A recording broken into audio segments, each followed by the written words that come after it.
Success? Whew, okay. I think I really just had to restart it because my computer hasn't had to share anything on Zoom yet. Okay, let's try this all again. A guide for assessing beginning band students. I'm focusing particularly on that, but you could apply a lot of this information to if you end up doing choir or if you end up doing some other kind of small ensemble or a strings class. Um, and this is just one suggestion I put on here because you will figure out what works best for you. But I am going to use real examples that are real numbers from past years, and it'll give you a better example of what's going on in the classroom and what you can kind of expect when you have a group of students that you've never met before. So the first thing that you'll really want to focus on is to set some kind of goal. You have to think about if you have a beginning group of 64 kids or 64 random kids from elementary school, and some of them may have played before an instrument, some of them haven't, some of them have some weird instrument in an attic that their Uncle Bob had or got from a neighbor, and they all have these different ideas that they're coming with. Into your program before you've even met them. So when you have a group, and I'm using the number 64 because this is the real numbers from a particular year. It was a COVID year, so we kind of had a smaller group coming in. But what are your options, do you think? And feel free to unmute and actually answer that question because I can't see the chat there. Like, do you just let kids decide, or do you just randomly assign them? Um, how do you think about balance in either of those situations? What would be some problems with just assigning kids? Like, you have an idea of what perfect instrumentation is. What would be the problem with just assigning kids? Some kids don't want to play the instrument you gave them. Yes. Yeah. And middle schoolers are known for having excellent attitudes about everything, especially things that that they don't want to do. So that's kind of an uphill battle. But it is a choice. It is a way that people could go. What's the downside then if you just let them randomly choose? Bad Joseph. instrumentation. Yes, exactly. And you always want to be worried about that because that plays into bad instrumentation isn't just, oh, well, they won't play with a balanced sound. They will, whether they know it or not, know if they don't sound good. And you really can't ever sound the best if your instrumentation is super off. And kids just don't want to play if they sound bad. Nobody does. Nobody wants to keep playing if it sounds bad.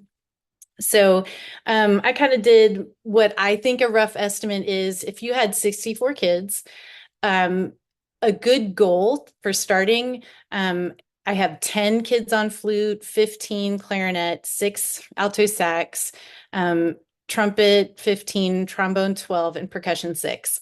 These are the only instruments that I choose to start kids on in general, if I have a choice. I mean, if a kid comes in and says, it has been my lifelong dream to play the French horn, and I have a teacher and I'm studying with them, then you also should go out and buy a lottery ticket and just like thank that kid and their parents profusely, and you let them play it in beginning band. But otherwise, I kind of stick to these instruments because um, for obvious reasons of they're a lot more accessible, they're easy to rent, and you can get kids to switch from these. So even if you look at these numbers and think, oh, that seems like a lot of clarinets. Well, clarinets, the good ones, you might be switching them to some other reed instruments or other saxophones. And same with flute. They might switch around. And the trumpets could become tuba, they can become euphoniums, same thing with trombones. So you kind of always are thinking of those numbers. And I always start with as small a number as I possibly can of percussion, just because there's not as much for them to do in the very beginning in beginning band. Um, because of just the nature of how long it takes to show a flute where to physically put their fingers down. And then you go to the percussion section and you're like, there's your C. And I mean, you show them you guys have been through some methods classes, you know that it's a little more complicated than that, but it's just the amount of actual interaction Piper is contributing. Um, interaction you get with them is a little bit less intensive, and those kids that are really hardworking will be great at it. And the ones who get distracted, they really need more to do, or a little more, something that's going to be take up more time. A lot of kids can easily switch to percussion later if they after they've like kind of learned to read some of the notes and rhythms and pitches. There are different philosophies. That's just one little suggestion that I put in there. Okay, so this is kind of the goal of what you'd want. And then you have your options to weigh. Do you just let kids pick, or is it instructor assigned, which we kind of went over. But then you have to wonder, what do kids even want? Because it's possible there'd be like this miracle world where the kids all pick the right things. But I have these are real numbers from a year that we did. I did a survey with the kids before they came in. And so the first three sections were not that bad. I mean, they're a little bit off. The blue was my goal, right? And the green was what the kids actually requested, not what they ended up getting, but like what they wanted. So we had like 8 alto saxophones. That's not too terrifying. Clarinet was pretty much right there. Flute really close. Trumpet was was pretty close too, and then trombone got scary, and percussion was even worse because they're all like, "Yes, I can do that." So obviously, you basically want to flip those numbers of trombone and percussion, and this is just if they picked, and that's just gives you an idea. This will happen every time. Or you'll have a million saxophones. You know, they're shiny. There's a lot of buttons. You know, that tends to attract kids. So you kind of then have to think about what your a different goal might be. And a new goal is that, well, you want your kids to be happy, because I kind of said before, middle schoolers who are unhappy are not going to want to play. And you want to have a balanced ensemble, which somebody already mentioned. And you also want to have kids on an instrument that they're going to be successful on. So some kids, as you know, or you guys have probably experienced, that some instruments you're just more inclined to play well than others. Like you pick up a trumpet and you can make a beautiful sound. And then you go to play flute and you you just can't figure out how those people sound so good in wind ensemble, or the other way around, or um, how to actually make a snare drum roll. That might not be something that comes to you very naturally, or even if you work at it, might not be something that is that easy. So you do kind of need a way to see if a kid is going to have any kind of aptitude for it. And the great thing about this is that kids, again, they want to sound good. They don't want to sound bad. So as time, um, as much time as this will take, it really is worth it to have some kind of assessment for them. One way that I did it was, let's see if this comes up. Oh yeah, I did an instrument selection night. Some people do like a petting zoo, where they let the kids come and try out, just go and visit different instruments. I'm kind of going to focus on this instrument selection night idea because it was a really good way to bring in college students or people in the area that knew an instrument. We'd set up stations in the gym, and when kids came into, I'm going to make sure I'm on track here. When kids would come into the gym that night, there were a few goals that we would have for them. First, explaining the reasoning on why we wanted to test them on an instrument, to say, we want to help you find something that you feel good about. We want to help you find a way to play that great instrument that's in the attic that Uncle Bob's cousin's monkey gave you, or whatever. But we want them to actually feel good about it. And you explain the arrow to the cookie here is that we want our band to sound good. And if we're making a cookie or a good band and we flip the ingredients around and use a cup of salt instead of a cup of sugar, no matter how beautiful that cookie looks, it's not going to taste good. And the same thing works with our ears. If we have all these shiny, lovely instruments and everybody is ready for the concert and has learned their part, but we have 40 alto saxophones and 13 flutes and, the rest are percussionists and no trumpets and no trombones. It doesn't matter how well prepared they are, they won't sound good. And that comparison makes sense to kids because they like cookies. So you start off by kind of explaining that. We did it with posters. We would have like just as kids would come into the gym, they'd be like, "Oh, look at this," and be like, "Look, we want to sound like a perfect cookie," or however way that you want to explain it. Step two, while they're waiting for their turn to go around, is that I give them this Google form, and if you'd let me know if it did it go to the form? Okay, good. So you can make your own, or I can share this one with you. But it was really easy to have like a few Chromebooks out and they'd fill it out as they came in and put their name, their school email, and then parent email, at least one parent email address, so that if they don't fill things out correctly, then you can get back in touch with them later. And then I ask these are important questions to ask. Have they played an instrument before? Because every kid is going to come in and say, but I played the flute for 17 years already. And you're like, but you're 9, so I don't know how that worked. But they're going to come in and say that kind of thing to you. And you're going to say, great, you're going to fill that out on the form. So they get to check, yes, I've played an instrument before. And then you ask what instrument. And that just so you have that information already kind of in the back of your head.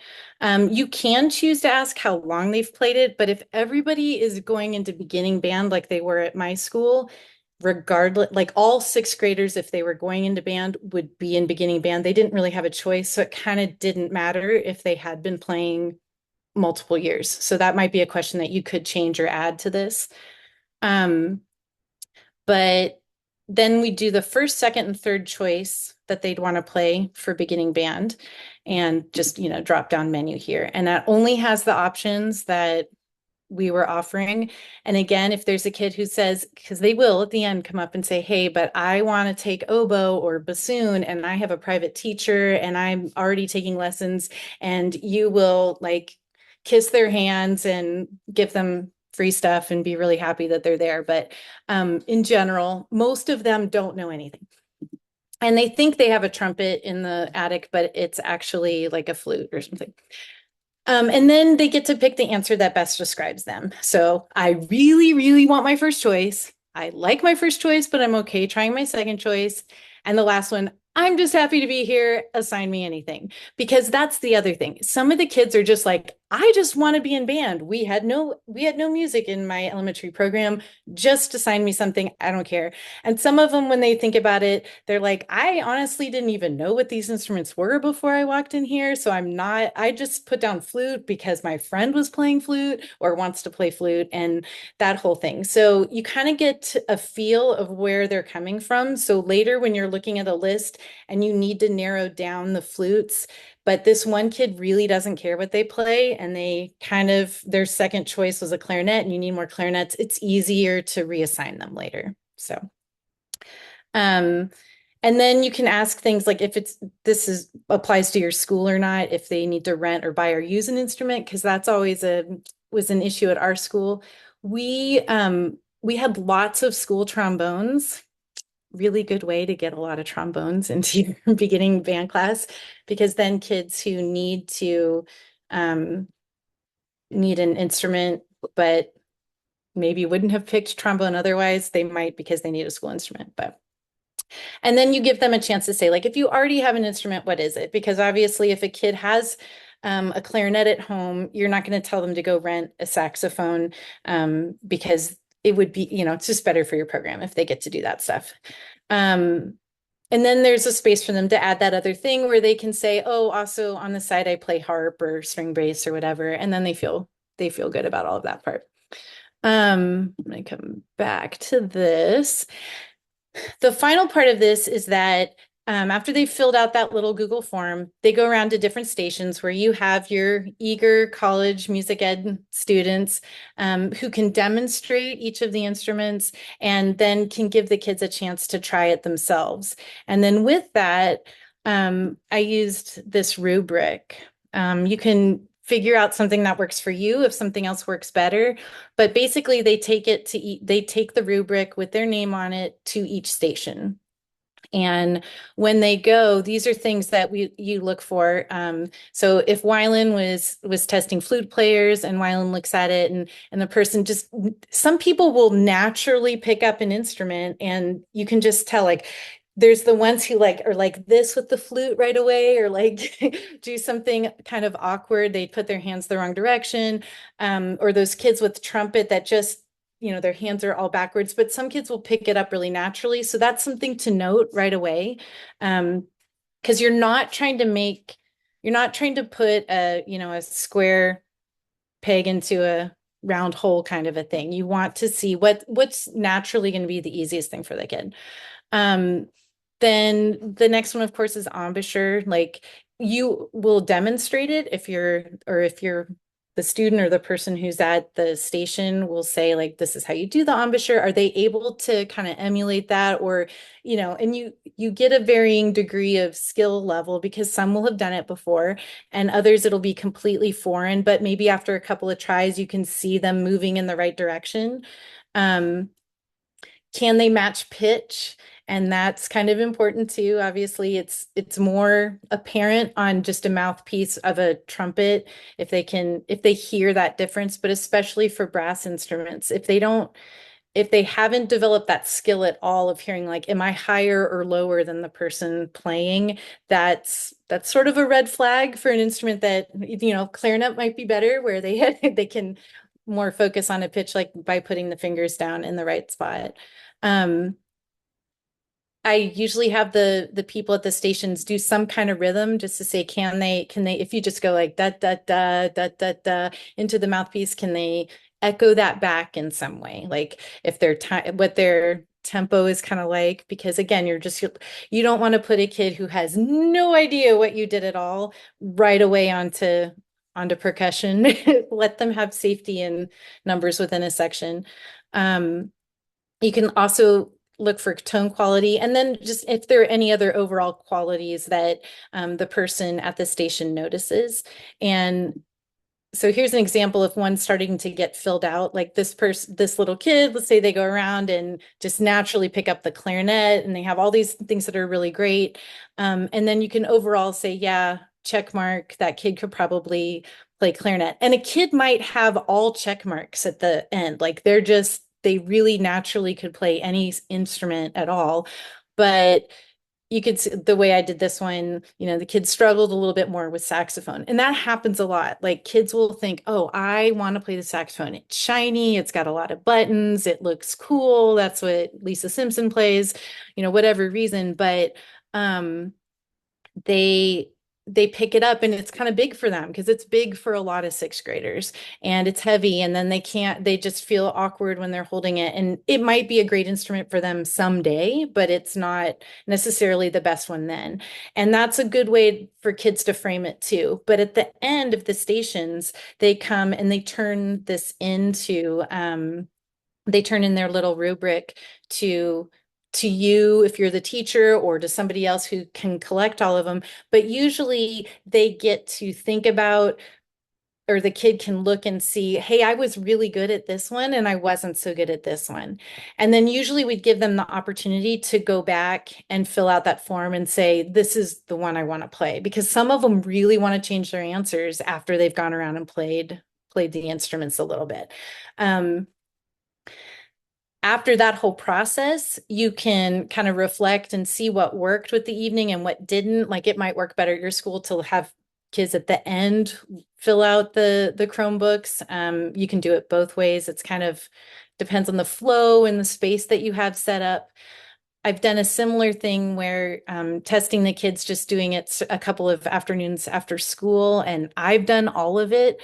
But it really is amazing how kids will naturally want to play things that they sound good on. Like if they think they've always dreamed that they're going to be a trumpet player and they have trouble making a good sound on it, but then they pick up trombone and just the slightly bigger mouthpiece, they're able to get a good quality sound. They're probably going to pick trombone over trumpet. So it's good if you can find that perfect balance between, hey, you really were good at this and we need you on this, and maybe it wasn't your first choice, but I think this will work out, because it's like you're selling a used car a little bit, except if it's banned, it's way better than that. But if you can make it so that they have a good feeling about it and they feel excited about it, then they're going to want to be there.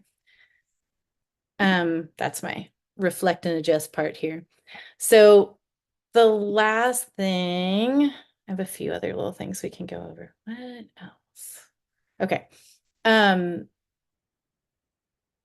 with anything, you set your goal, you can weigh your options on what you want to do, choose and plan. And the last thing that I put on here, the reflecting and adjusting, is that anytime that I did something like this, I would have like a running document and I'd put the date in and then say, okay, this went well, this didn't go well. And it was an amazingly useful tool to go back to the next year when I had to replan, like, okay, we're going to have that whole new set of beginners who need instruments assigned, because it is really time consuming to do this, but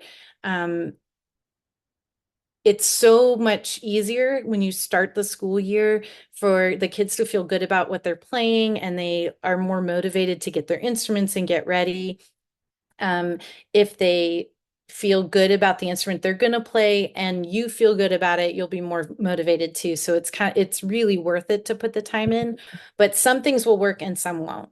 And if you go back and you write down what didn't work, you won't accidentally make that that same mistake again, because that often happens really easily, but it also is something that can be avoided if you end up just looking back and saying, oh yeah, that was a good idea. I did get high school students come over to lead the kids into the room, because otherwise those little fifth graders were too scared to come in or whatever. So if you figure out something that ended up being really good, just make a little note of it so that when you go back to it the next year, it kind of helps you. I'm going to stop sharing right now so I can actually see. Oh, okay. So I can just see your names on the screen there.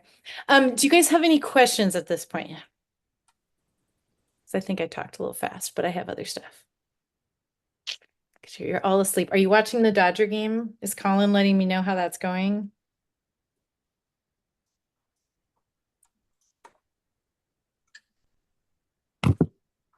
Are you kidding me? Freddie Freeman got a 2-run home run? Wait, shut up. That's our guy. What?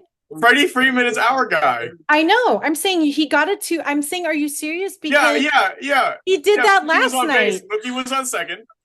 No, who's on second? No, what I'm saying is it's the exact same thing he did last night. So that was. Yeah. And now now he just broke the record for consecutive World Series games with a home run. That's really cool. My mom. Okay. Okay, sorry. I'm going to focus again. Can you guys focus too? And what other questions or things that you might be concerned about trying to assess kids? Okay, sorry, I'm looking at your chat. Okay, how do you find yourself arranging for beginning band? So that's sort of a tricky question. Beginning band is maybe the only class where I kind of have the same curriculum that I use, at least for part of the year. The rest, every other class, you're always basically redoing your curriculum because you're creating a different concert selection. And then you look at that and say, oh, these are the elements that I want to teach, or I need to make sure we're covering that. But with beginning band, I have written a lot of things, but now because it's already kind of stockpiled, I don't have to redo it, but I'm happy to share those things. I really like having the kids usually by our winter concert, they could play the whole B flat concert scale because they feel really grown up and big as soon as they can play that in a round. I know Riley was asking about rounds earlier today, but when they first hear a harmony of themselves playing something that's not just in unison, it's amazing how their ears change because of that and how they start listening a little bit differently. So I actually wrote some pretty simple like articulation exercises that then turn into that you can play in a round, even just with like the first 5 notes of the scale, so that they start listening to that bass line and just building a better tone quality altogether. Okay, I'm reading this one. So rubbing alcohol, I'd have multiple instruments, rub multiple mouthpieces. I would not make it if I had a college student coming in and they don't have to share their own instrument, it would be school instruments, but we supplied reeds, had them soaking in rubbing alcohol. So they smell really bad like a doctor's office, but yeah, wipe them out that way in between people.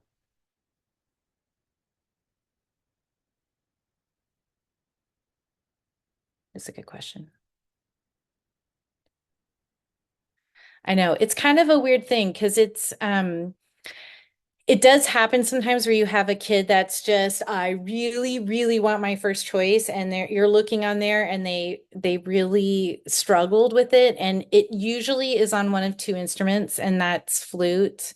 Some kids, I think that flute can be a really tricky instrument for kids because with everything, I mean, you guys, I don't forgive me if I'm just repeating stuff that you've already gotten in all of your ed classes, but flute is so hard because it's not something right on your face or going directly into your mouth. And so it's like really easy for it to slide this way, or they don't understand like how it feels to have the aperture hole like centered correctly.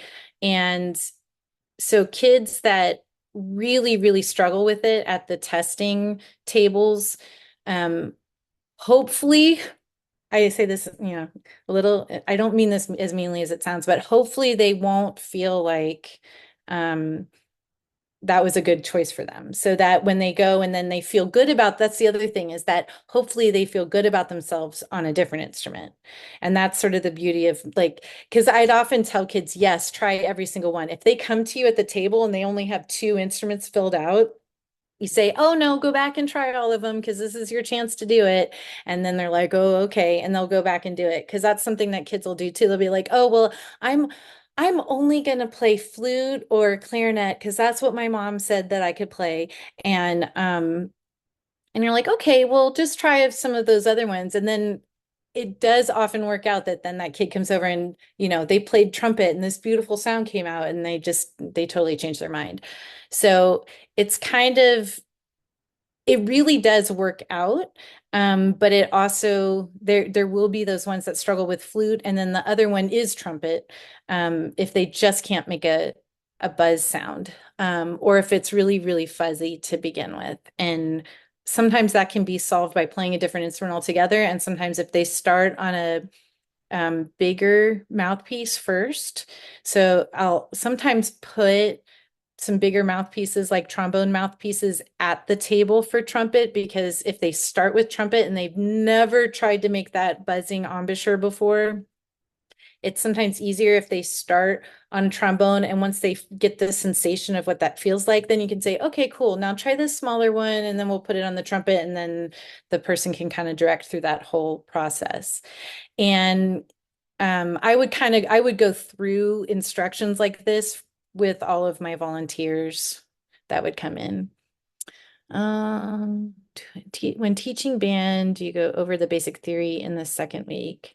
Okay, I'm going to answer that question first. When you say theory, do you mean like how to read music, Yeah, okay.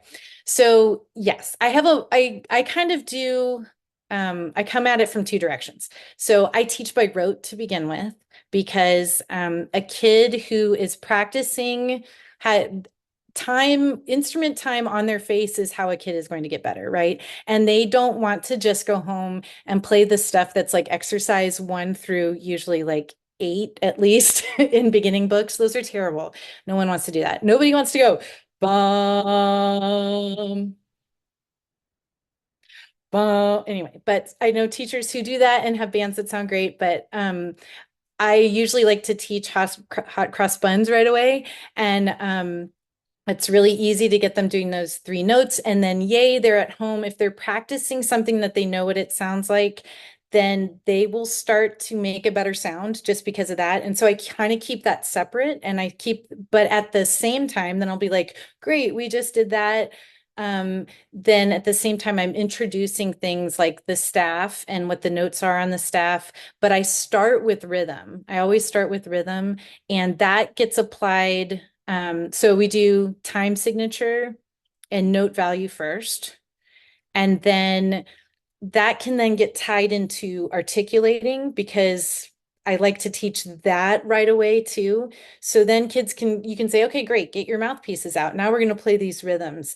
And I'll usually put something, I have like this weird funky groove music that I'll play, and will like echo back rhythms. And so again, at first I do it all by rote, but then it's like, hey, cool, we just did those rhythms. And then I show it on the board. Like I'll have it up, if either a whiteboard or smartboard, depending on what you have in your classroom, but kind of echoing, doing it through that process, because without thinking, they'll automatically start mimicking the way you sound in your tone quality. So pick an instrument you sound good on. Don't be like, it's been a while since I played clarinet. Don't pick one that you actually make a really good sound on, so that they're right away seeing how you breathe and you articulate. And then adding in, then they learn their little hot cross buns, and you can play that, and then you can have a beat going, same thing. So they're starting to get a sense of what like a beat and a pulse feels like. I let them lead, so there's like echoing, and they take a little ownership in that. And then we say, hey, great, we just learned hot cross buns. This is what it looks like. And then I give out the music for that. So that's sort of, that's probably, usually they can play hot cross buns, I would say by the end of week 2 is how fast I can do it. If I've done the instrument selection night and gotten that totally completed by before the start of the school year, then by the end of week 2, they can usually have, I could have taught 3 notes to all the sections, and they can do hot cross buns, which is great, because then they go home and they annoy their families playing hot cross buns for 14 hours a day, and they come back to school and they're just amazing at it. So, all right. So the second thing you had on here was also, when a student left an instrument at home or a broken instrument, what should band directors do for both situations? Okay.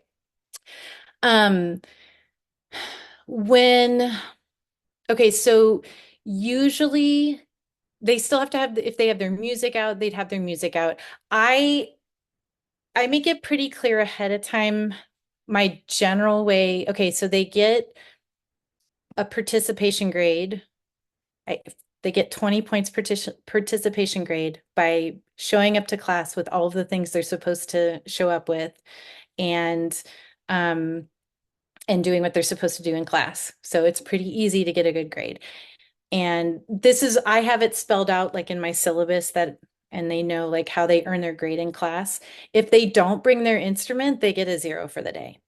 And that sounds really harsh, but if in a grading period, like if you're a quarter system, then that's like, I have to think for a second. I have to do math. It's 9 weeks. So what, 45 days? One day of not earning that 20 points, they're still going to have like a 98 or something for their overall grade, just their participation grade, not counting concerts or any other activities that you do in class. But yeah, so I would just give them a 0, and they usually are pretty motivated to bring their instrument, just because nobody wants to sit there and not do anything. And if it's a broken instrument, then it's not, doesn't count against them. I mean, especially usually they need to have their parents say, hey, this instrument's broken and it's in the shop. Or if it's a school-owned instrument, then I already know that it's in the shop, but I don't have it count against them then. That's what I personally did. But I have a question. you would? I have a question. Was there any hold on.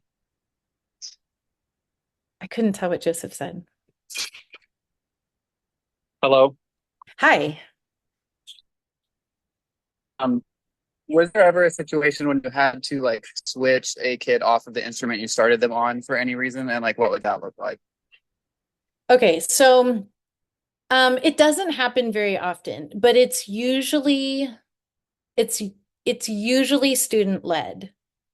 Um, I don't it especially in beginning band. In beginning band, I kind of encourage them to stay with what they're on at least for that just that at least the first semester, but really that whole first year. Like let's just really try to work on this instrument. I also make it clear to them that this won't keep you from going to intermediate or whatever your next level of band is. Like it's okay because we're all learning rhythm, we're all learning note reading right now. And all of these great breathing techniques and everything that you're learning in class, that's going to apply to another instrument. So I try to ease their mind about that.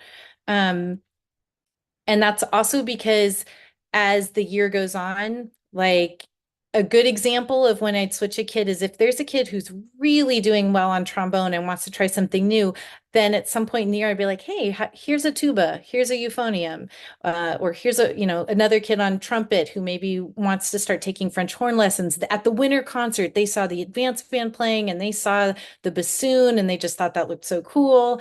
I'd let them do that. Sometimes kids want to switch to percussion. I almost always just hold that one off until the next year because again, I really want somebody who's as you may know, there I just want somebody who is actually a good musician is going to be a good musician in the percussion section, and there's time to catch up with that. But I don't want them to just think that, oh, we can just switch. Oh, this week I'm going to try this other one. I think it's better for them to stay on an instrument and really try to make that one work. The times when they switch on their own, it's because maybe a kid started on a school trombone, but they really, really wanted to play alto saxophone, and their parents weren't going to rent them one because they found out how expensive alto saxophones are. But then the kid brought home the trombone, and the parent decided, okay, fine, I will rent you an alto saxophone. And then the kid comes with their own instrument. There's not a lot you can do about it as a teacher. You can't say, no, you can't play that instrument that your parent just paid for. So that's happens sometimes, but usually there's a conversation where will ask, and parents are often concerned, like, hey, my kid isn't enjoying this, or this is hard, or I think they're struggling with such and such. And it's almost always something that you can solve. Like they're doing something that isn't quite right with their instrument. Like sometimes flute players just they get it in their head that the whole bar of the rods all have to line up, right? But the foot joint rod doesn't line up with the body rod. If they line up, then they're not going to be able to hit the keys correctly, but they will get confused when they get home and put it together incorrectly. Or the parent will say, oh, this is how you do, things like that. As soon as parents get involved, there's always a problem. But if they reach out and say that they're having like something going on, usually it can get solved just with like a little bit of extra attention to that kid. It hasn't really come up where, they're rioting about switching. They're almost always okay with sticking it out at least through a year.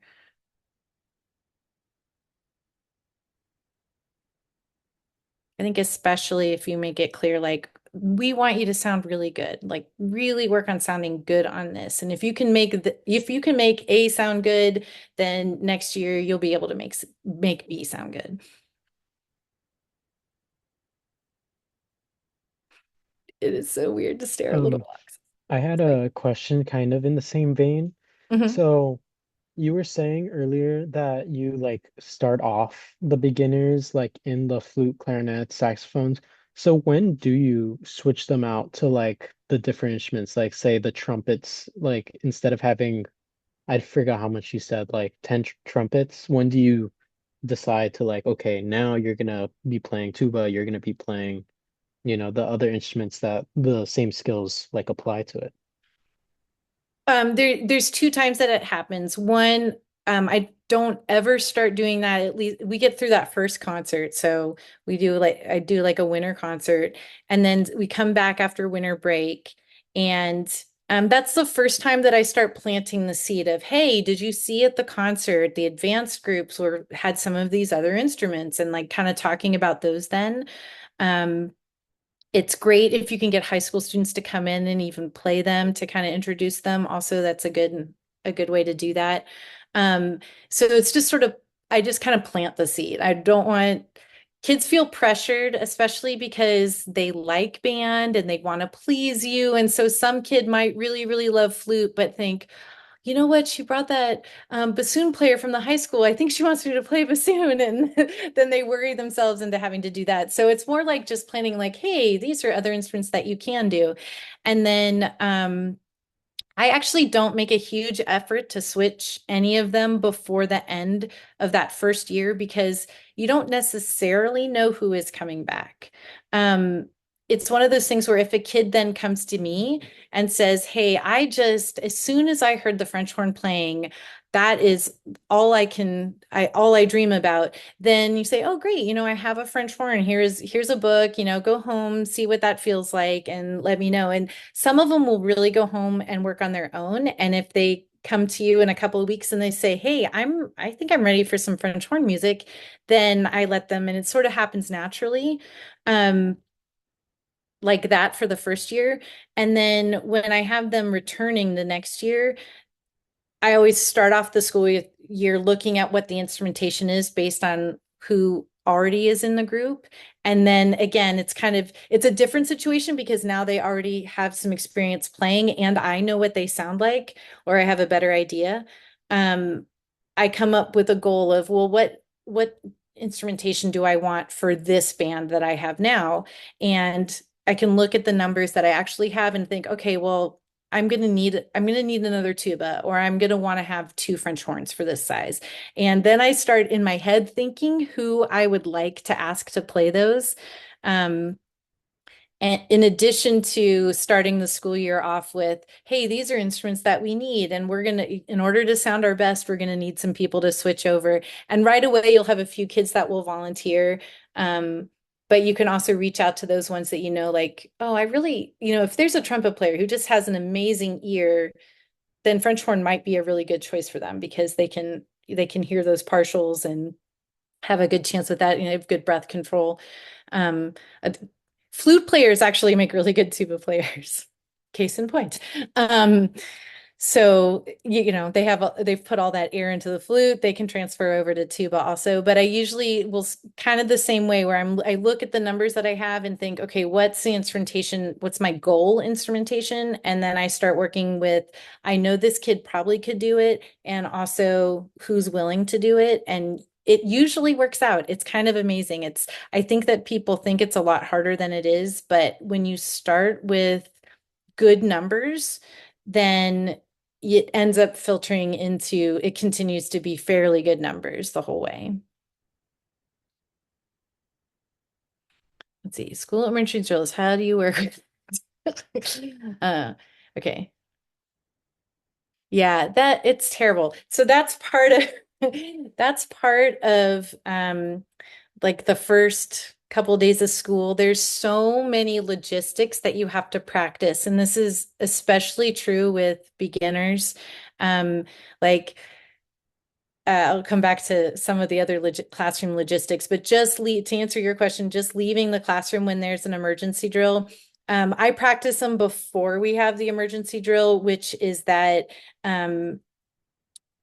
we'd have a space designated for like the larger instruments to go to the side, or smaller instruments, if they could stay in their chair, they stay in their chair. But we do try to figure out ahead of time, like once it's set up, what that's going to look like to get out of the classroom. But usually you do just have to they have to leave them near their seats in some way. But you kind of talk with them on like whose instruments can go where. And then I would have the kids line up outside so we weren't just like all leaving in a rush, right? So as soon as because probably the flutes are going to be closest to the door. Well, they were in our room. Depending on how your room is, but you pick a designated spot to line up outside of the room. So kids who can put down their instrument and just go ahead and get out of the way, do that quickly. And then everyone lines up. And then when you see the last one go out, you join them and then lead them to whatever spot you're supposed to go to on the field. Has always worked for me. It's definitely something that you have to talk about, though. That's a good question. And the same thing goes with putting away chairs and stands. You know, you need to decide ahead of time, do I want everything put away at the end of the day? Do I want just stands put away? And then they have to be taught how to put the stands away. Like they do, you can't take for granted that they're going to actually be able to put the stands on the stand rack. It's a whole lesson in itself. Which is good with beginners at first. If you teach them by rote, they don't get the stands yet. So they have to like earn using the stands. And boy, they excited when they finally get to. So like I had my students put stands away every class period, but the chairs stayed out until the end of the day. And the last class of the day would put the chairs away. So.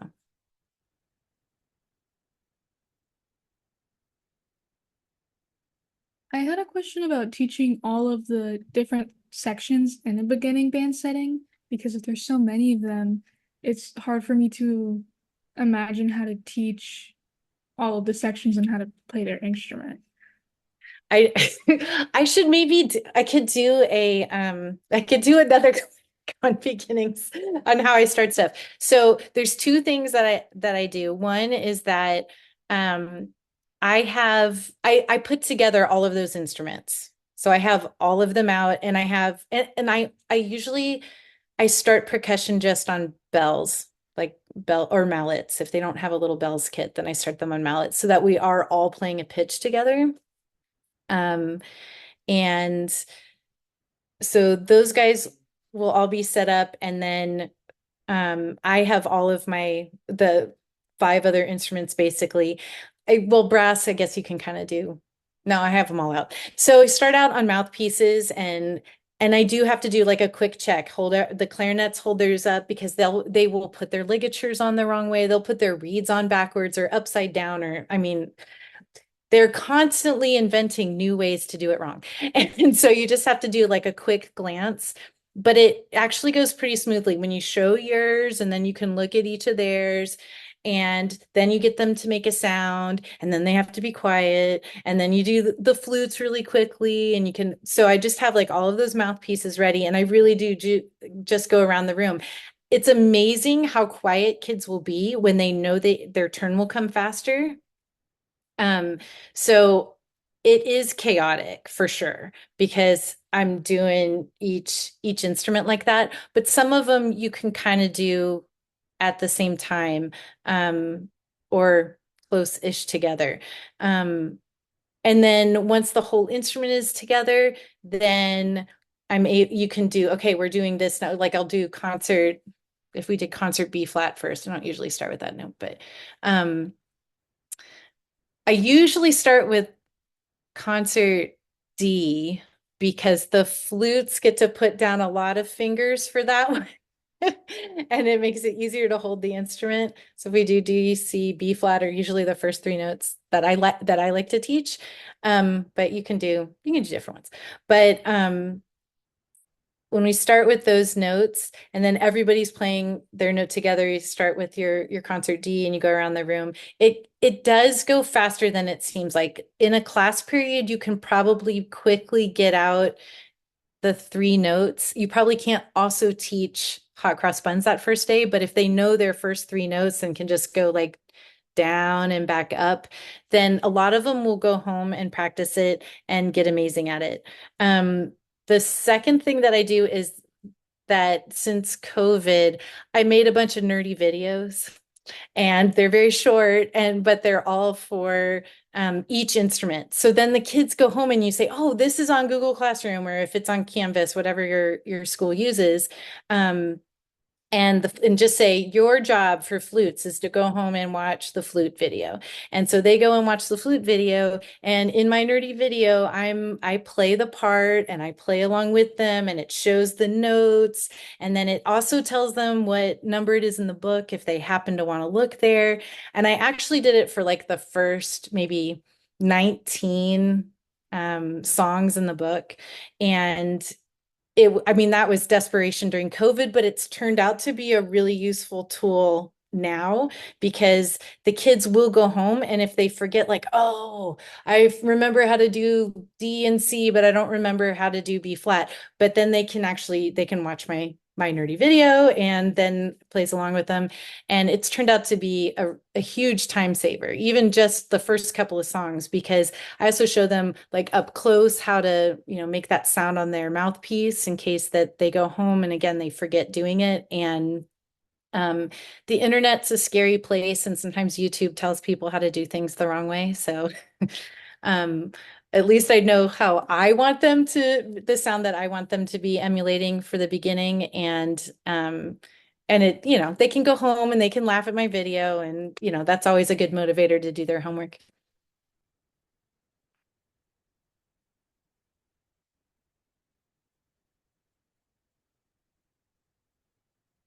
I have a question. Mhm. Okay, so it's kind of like a word problem because I'm dealing with this right now. This is from experience, but I'm teaching at a school and I don't have the luxury of like an intermediate or like they're all coming in as beginning students. However, it's grades 5 through, I mean, like high school, so I have like, it's just like a bunch of people. And I have some students who have already played before, some who are picking up a horn for the first time. And it's my first, like, I guess, teaching music job. So like, I'm trying to figure out how to accommodate the kids who are doing really well in a setting where I'm not able to just move them up to, an intermediate setting. And obviously, I mean, and then, the students who are struggling, they kind of get a little upset with themselves because now they're faced with like these show offs and stuff. So I know it's kind of a foreign example, but No, it happens all the time. And especially the school where I taught most recently, because like I said, it didn't matter how long a kid had played or how virtuosic they were. If they were in sixth grade, they were in beginning band because that was the time slot that it worked. So I think that the thing that sorry, I lost my train of thought there. Hang on, it's going to come back to me. Sorry. Okay. Can you restart my brain there? yeah. So I have I have students that are doing really well. I'm trying to Oh yeah. accommodate Okay. Good. Thank you. them. So it always happened where there were these kids that were really good and other ones who weren't. And one phenomenon that happened every single year is that in August, when we started school, there were those kids that were amazing and they already sounded great. And it actually helps the class because the other kids are like, whoa, that sounds good. And then they have a constantly good model going on at the same time that they are. And it also gives those kids a chance to be a leader, which I usually would say, hey, can you help with this? Kids love to be asked to help with stuff, which seems like the most obvious solution, but it's like magic. If you just say, you know what, I know I just showed the trumpets how to do that, but could you just go and like do that again while I'm doing the clarinets? It's amazing and it like just helps things go a lot faster. But the phenomenon was that by December, I would say 90% of the time, if a stranger came into the room and listened to all the kids play and had to guess who had started in August and who had been playing longer before that, they usually can't guess. And there's something about playing as a group. A lot of times kids don't have the ensemble experience yet, even if they have been playing already. And so there is a lot for them to learn whether they realize it or not. So it almost always ends up being a good place for them. So to answer your question about how to challenge them, usually it's to put them in that, can you could you go and help? And even if you don't have to build it up like a big deal. You can just be like, whoa, could you just go do that? Because I have to do this right now. Or can you find the spot where it's sounding a little funny? Like if they automatically will jump on that because they love to be critical, but but as far as like fixing something and being the example, then they'll usually step in to do that too. The kids, they start out kind of bristly about it, but it's amazing that by that first concert, when everything sounds really good, their attitudes kind of change around and they start to get that ensemble mindset a little bit because that's really what you're teaching, especially at that age. Like they just like to get that ensemble sound, which sort of is Brody's last question there. He said, who play flute complain because they can't hear themselves. No, I think that those kids are just no, I don't have the rest of the band play less loudly. Well, you want kids to not play with a bad sound. And we demonstrate like a bad sound in class and be like, hey, that sounds unpleasant. Let's not do that. And point out that it's just not ever acceptable to play with a bad sound. We're not playing party horns. We're not, we're not trying to hurt somebody's ears. Our goal is to sound good. And just repeating that's on a loop all the time.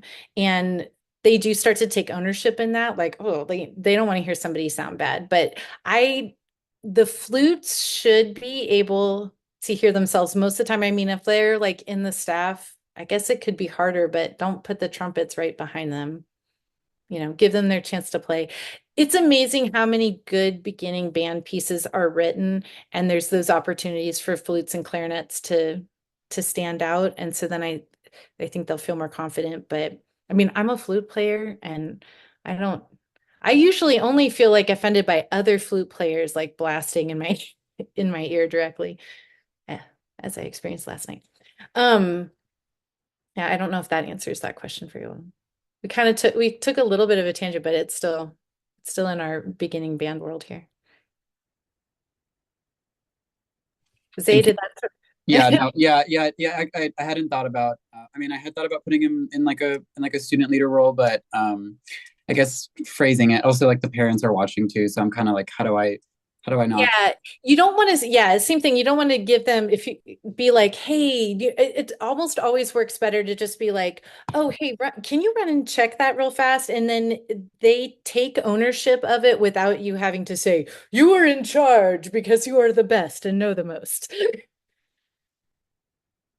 If they're a trumpet player, they already think that. So. Thank you.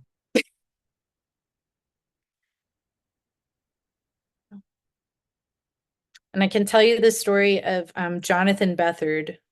I went to high school with him, and Jonathan Bethard was in band, and he loved band, and he played the clarinet, and he was terrible. He was really, really terrible, but he loved band. God loved him. And so then he switched to bass clarinet, and he was terrible. He was really bad, but he loved band, and our poor band director was like, okay, I got to find something for this kid to play. So then he started playing tuba, and he was really terrible, like just awful at it, but extremely enthusiastic and really loved it. And then he was talking to somebody because he also listened to music all the time. He went to the youth symphony concerts, and he talked to this little tiny woman that played bassoon, and she said she'd start giving him bassoon lessons, and he started playing bassoon, and he was amazing. And he actually ended up getting a scholarship at the University of Tennessee. So he just was like the ugly duckling, and he just had to turn into a swan with the bassoon, I guess. But there is an instrument for everybody. It's the moral of the story.